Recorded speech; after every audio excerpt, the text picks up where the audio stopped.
This morning on The Dish, we're climbing 48 floors, not really, above Manhattan to visit The View.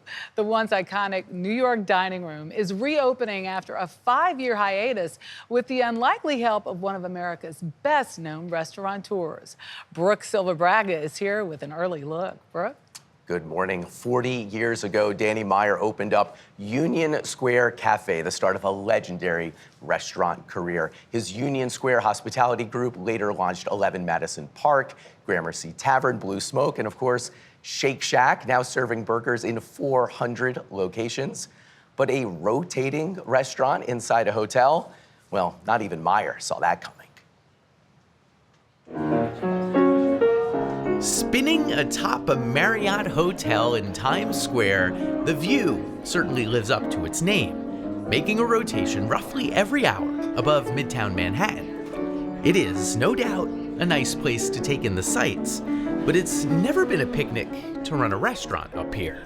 There's absolutely nothing about The View that would be an obvious yes for a restaurateur. Danny Meyer knew that the original incarnation of The View had never reopened after the pandemic. He knew there wouldn't be much foot traffic for a restaurant you reach by elevator from a hidden hotel lobby. Welcome to The View. He knew the massive 2-story dining room would be served by an impossibly small kitchen. You're going to take a bath seat 1. And when servers left the kitchen, they'd be constantly searching for their customers. The tables forever drifting away from where you left them. You had some problems to solve. We had a lot of problems to solve. Knowing all this, Danny Meyer just couldn't resist. Because it seems like a challenge that you don't need. What do you need with this? I don't need a challenge any more than a mountain climber needs another mountain to climb. It's just, if you really love the journey, it's worth it. Meyer made the journey with longtime collaborator David Rockwell. We really pretty much cleared out everything that was in here.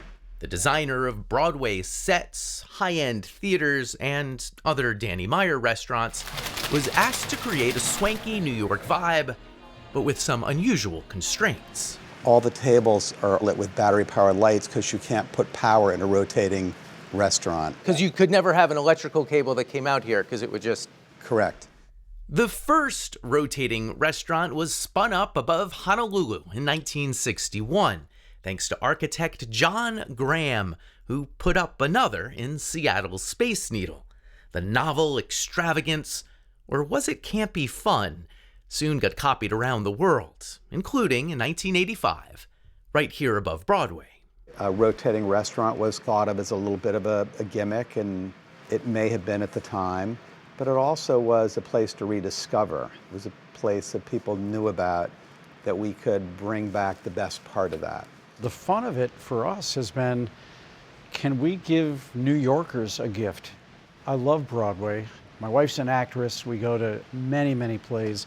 And she always gets to pick the play, and I'm always the guy that gets to pick the restaurant. So I said, why don't we make one for ourselves? The chef tabbed with executing that vision is Marjorie Meek Bradley. Order fire, first course shrimp cocktail. That's a Caesar and a shrimp cocktail all day. Her resume reads a bit like a Michelin guide. So I ended up leaving 11 Madison and working at Per Se. There were stops at Bouchon and Pastis, too. Always been competitive, always been a bit driven. But her earliest days in the kitchen were quite different. Well, I grew up in Ukiah, California, small town north of San Francisco, and my parents actually started a soup kitchen while my mom was pregnant with me. You know, I just grew up kind of learning that food was a way to take care of people and nurture, and really just fell in love cooking with, like, you know, my mom and my sister. The View is pretty far from Ukiah, but the challenge of cooking within a kitchen's constraints is universal. I'll take steak salad, please. Meek Bradley knew the tiny kitchen could only support a short menu. Every dish would have to be a crowd pleaser. So this is fresh Maryland blue crab on a spicy remoulade. What are the spices? It's kind of like a Creole remoulade. You have some spicy mustard, a little bit of Tabasco, espelette in there for some heat as well. Because it's mustard, but then it's like mustard with what? Yeah, the espelette gives it a little different kind of kick. Okay. The burger gets its kick from another deep list of supporting flavors. mushroom and grilled onions with cheddar and Munster cheese with a horseradish sauce. And then, you know, of course, hand-cut fries. Everyone makes frozen fries. They say Yeah. it's too much of a hassle, the fresh fries. It is a hassle. It's like almost a full person's job, but Really? they're delicious. We're not open for Are lunch, so I have the delicious. time. Okay. That schedule also allows the View to make pasta in-house before covering it in tomato and lobster. And where'd this come from? I was doing the tasting for Danny. I knew I wanted to do a pasta. Is that nerve-wracking, doing a tasting for Danny? Yeah, you know, I have not been that nervous cooking in a really long time. It was definitely, I think the first 2 dishes, my hands were shaking a little bit, which was so embarrassing. I remember every dish, and I remember almost every iteration of every single dish. Okay. For Meyer, the tasting was less stressful than joyful.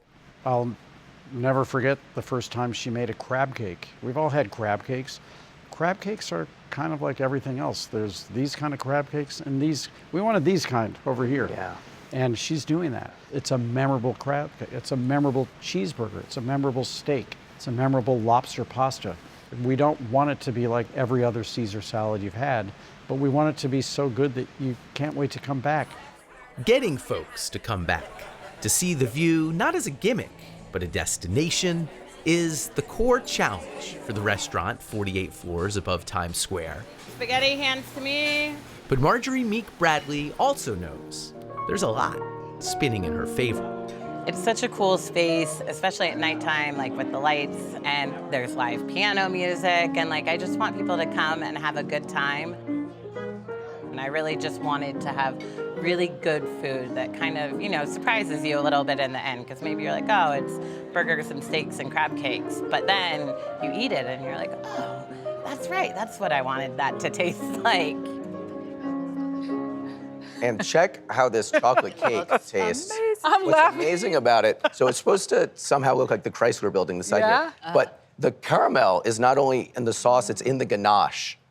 And so you get this chocolate and caramel in every bite. It's Oh, wow. really great. I'm dying to ask because I saw them in every shot. The peas and carrots.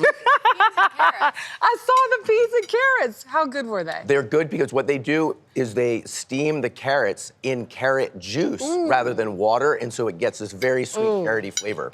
And so now that I did my due I was diligence. looking at the burger and the fries, but I'm glad you were looking at the peas and carrots. Peas and carrots. The cake is delicious. The cake's amazing, yeah. And Oh that my view, gosh. Great, what a combination. Thank It you, is Brooke. delicious.